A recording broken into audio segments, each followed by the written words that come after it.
Car students, welcome to my YouTube channel maths with Amarja. इस video में हम class 10th का मिशन मैथमेटिक्स का दिनांक 22 नवंबर 2023 का वर्कशीट लेकर के उपस्थित हूँ। हमारा टॉपिक है सरफेस एरिया एंड वॉल्यूम। ये आपके चैप्टर नंबर पुराने बुक में 12 है, 13 है और नई बुक में 12 में है। पृष्ठीय क्षेत्रफल और आयतन।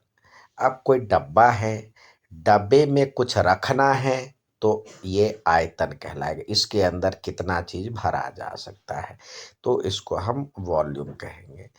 और इसको हमें यदि पैकिंग करना है, बंद करना है, तो किस किस एरिया पे हम पैकिंग करेंगे, किस किस एरिया को कवर करेंगे, तो ये उसका पृष्ठीय क्षेत्रफल कहलाया, यानी सरफेस एरिया कहलाया, कवरिंग बॉक्स। अब सरफेस एरिया क्या होता है? सरफेस एरिया जैसे it is defined as an area of surface and of an object और shape. It can be find out in two way. One, lateral surface lateral या curve surface area of sum of the surface, और दूसरा होता है lateral surface area या curve surface area, जिसमें कुछ हिस्से का सरफेस एरिया निकाला जाता है। और एक होता है टोटल सरफेस एरिया, यानी all parts of an object. अब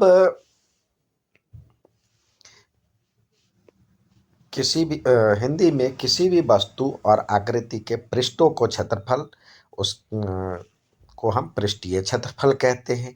इसको दो तरीके से मापा जा सकता है। यदि हम सिर्फ एक कुछ हिस्से को रैप करें, कवर करें, तो ये कहलाता है पार्श्व पृष्ठीय क्षेत्रफल या वक्र पृष्ठीय क्षेत्रफल। और यदि संपूर्ण पृष्ठीय क्षेत्र, संपूर्ण भागों, पूरे भागों को हम टू डायमेंशनल होता है, तो इसलिए इसका जो यूनिट होता है मीटर स्क्वायर या सेंटीमीटर स्क्वायर, यानी वर्ग मीटर या वर्ग सेंटीमीटर होता है। अब कहाँ पे हमें ये करना होता है? जैसे आपको रैपिंग और गिफ्ट को रैप करना है, कोई आपको गिफ्ट पैक करना है, या दीवार पे को पेंट करना है, या किसी डब्बे को कवरिंग करना है, आपको कटोरे या ढक्कन से ढकना, तो ये कहलाता है सरफेस एरिया यानी पृष्ठीय क्षेत्रफल। जैसे यहाँ पे देखिए दिया हुआ है, ये शंकु बेलन है, तो बेलन में ये काले भाग जो दर्शाया गया है वो हो गया वक्र पृष्ठीय क्षेत्रफल यानी लेटरल सरफेस एरिया। और ऊपर वाला वृत्त के आकार का होता है और नीचे वाला वृत्त का आकार का होता है। यदि सबको ऐड किया जाए तो ये टोटल संपूर्ण पृष्ठीय क्षेत्रफल हो कहलाता है। अब आयतन होता है किसी ठोस वस्तु द्वारा घेरे जाने वाले स्थान, उस वस्तु का आयतन कहलाता है।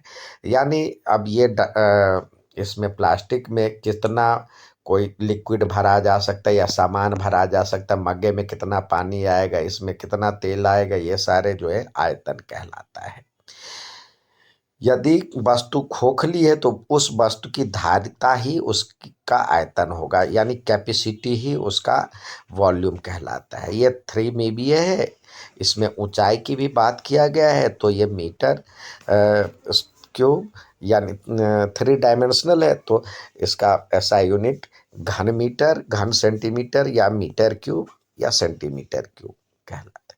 अब कुछ स्थितियां ऐसे हैं, जैसे टैंक में पानी की मात्रा, किसी पैकेट में माचिसों की संख्या, कटोरे में सूप की मात्रा, ये सारे कहलाता है। अब कह रहा है एक घन का पृष्ठ किस आकार का होता है। यदि हम एक घन देखें, सॉरी घन यानी क्यूब देखें, तो क्यूब का जो हर फेस होता है वो स्क्वायर शेप में होता है, ये वर्ग के शेप में होता है। इंग्लिश में हम उसे स्क्वायर कह सकते हैं, स्क्वायर कहते हैं। A rectangular sheet when rolled forms a rectangular sheet, यानी आप एक शीट लेते हैं, एक कागज लेते हैं, कागज को यदि आप मोड़ते हैं तो इस तरह से मोड़ते हैं तो ये जो है आकृति बन जाती है ये वाली, जिसको हम सिलेंडर कहते हैं। हिंदी में हम इसे बेलन कहते हैं। एक लंबवृत्तीय शंकु, शंकु का आधार यानी जो कोण है, इंग्लिश में कोण कहते हैं। कोण का आधार देखिए, नीचे वाला हिस्सा जो है वो वृत्त के आकार का होता है, तो यहाँ पे लिखेंगे वृत्त, इंग्लिश में सर्कल।